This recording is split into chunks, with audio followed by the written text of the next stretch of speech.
చారు మజుందార్ని చంపేశామని చెప్పేసి పశ్చిమ బెంగాల్ ప్రభుత్వం, ఆ రోజు ప్రభుత్వంలో సిపిఎం పార్టీ కూడా ఉంది, ఇది మీరు అందరూ గుర్తుపెట్టుకోవాలి. ఆ మహానాయకుడిని చంపిన తర్వాత ఈ ఉద్యమం ఆగిపోతుంది అనుకున్నారు, కానీ అది ఆగిపోలేదు.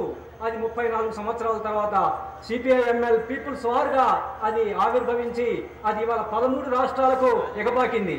ఇవాళ మనం పీపుల్స్ గెరిల్లా ఆర్మీ పెట్టుకున్నాం, మనం భయపడాల్సిన పని లేదు. మీ పక్కన ఈ సైన్యం ఉన్నది.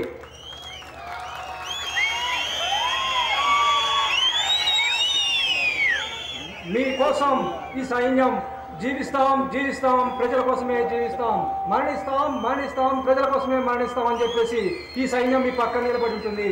ఇది మా హామీ కూడా.